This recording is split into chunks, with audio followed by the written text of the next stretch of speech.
আসসালামু আলাইকুম। সুন্দর একটি আবহাওয়া এবং অনেক দিন পর আমি আমার ছাদের ভিডিও নিয়ে আসছি। এই যে আমার ছাদের চারপাশ বরাবরের মতনই এই যে আমার ফার্মি মুরগির শেড। এখানে যে এদের জন্য পানি নিয়ে আসছি। তো আমি একটু আগে কোপে ঢুকছিলাম এদের এই পানির পটটা পরিবর্তন করার জন্য, মুরগিটা একটু পরে ছাড়বো বলে। এই যে দেখতে পাচ্ছেন আমার সবগুলা মুরগি বের হয়ে গেছে। এরা এই ছাদের মধ্যেই আর কি এখন এই যে খাবে। এই যে সবচেয়ে মানে এই কয়দিন ভিডিও না দেওয়ার কারণ হচ্ছে আমার এই যে এই শশা গাছ এই পাশে, ওই পাশের শশা গাছটা বড় হয়ে গেছে। এই দুইটা শশা গাছের জন্যই আমি এদেরকে আর কি ছাদে ছেড়ে দিই না। তাহলে আমি যে এইভাবে প্রতিনিয়ত যে ভিডিওগুলো ছাড়ি এই যে ছাদের ভিতরে, এইভাবে ভিডিওগুলো আমি আপলোড করি এখান থেকেই। তো এগুলো না ছাড়ার মূল কারণ হচ্ছে আমার দুইটা শশা গাছ আর ওই পাশে আমড়া গাছের মধ্যে আমি আর কি কিছু ধনিয়া পাতা, মানে ধনিয়ার বীজ বপন করছে। ওইগুলো ছোটো ছোটো ওইগুলোও খেয়ে ফেলবে। এই যে দেখতে পাচ্ছেন এরা আর কি ছোটো ছোটো পাতা এগুলো খাইতে খুব পছন্দ করে। যেমন লেবু গাছ, যে কাগজি লেবুর পাতা যেটা এটা খেয়ে ফেলছে, আর উপরে যেটা আছে সিডলেস ওইটা খায়নি। এই যে কাগজি লেবুর প্রচুর পরিমাণে পাতা ছিল, সব খেয়ে ফেলছে। এই যে আসলে মানে মুরগিগুলো ছাড়লে এই ক্ষতিগুলো হয়। এই যে দেখতে পাচ্ছেন যে পাতাগুলো খাওয়ার জন্য কই উঠে গেছে। দেখতে পাচ্ছেন মানে এই শশা গাছের এই যে পাতা এইটা খাওয়ার জন্য। তারপরে যে এখানে কলমি শাকের একটা সেট আপ আছে, পদ্ম ফুলের আর একটা সেট আপ আছে। ওই যে দেখতে পাচ্ছেন এইখান থেকে সরলেই আর কি ওরা খেয়ে ফেলবে। যার কারণে আসলে আমি ওদেরকে এখানে ছেড়ে দেওয়াটা একটু কম দিই।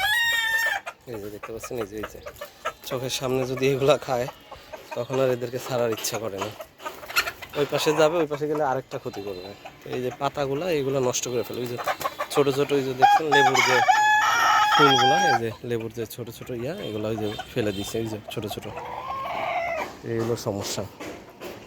আমি আরেকটা জিনিস দেখাবো। এই যে দেখতে পাচ্ছেন ও খাওয়ার জন্য একলাই চলে আসছে।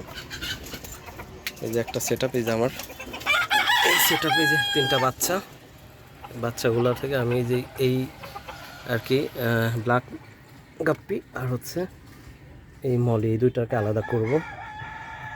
এই দুইটাকে আলাদা করার ইচ্ছা।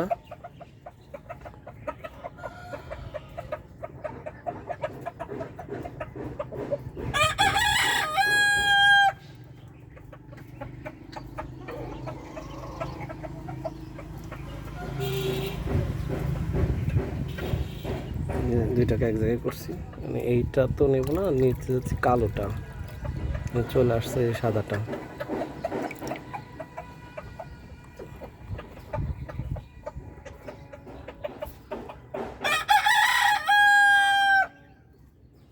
এই পানিটা এর ভিতরে কিছুক্ষণ রাখি যেন এরকম হয়, তারপর এটাকে ছেড়ে দেওয়া যায়। এর ভিতরে ছেড়ে দিতে পারবো, পরে কালোটা ছাড়বো। এই যে দেখতেছেন আমার পাতাগুলো একদম শেষ করে দিল। এই যে খাওয়া শুরু করে দিচ্ছি, বৃষ্টির পানি পড়তেছে আবার।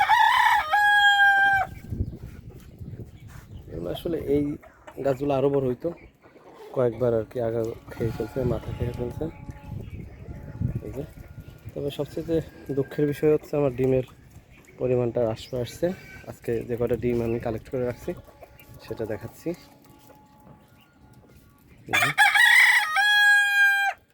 এখানে 9টা মাত্র ডিম পারছে। আমি যেটা বুঝতে পারছি এদের কৃমির ওষুধ খাইতে হবে।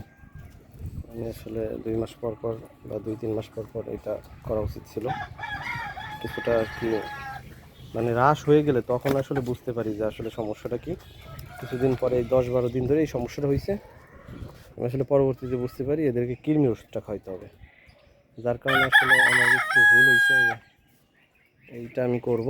তো সবাই আমার জন্য দোয়া করবেন আর আমার চ্যানেলটা সাবস্ক্রাইব করবেন। ছোট্ট একটা চ্যানেল। তো আপনাদের দোয়া এবং ভালোবাসা নিয়ে আমি এগিয়ে চলছি। সবাই আমার জন্য দোয়া করবেন। আল্লাহ হাফেজ।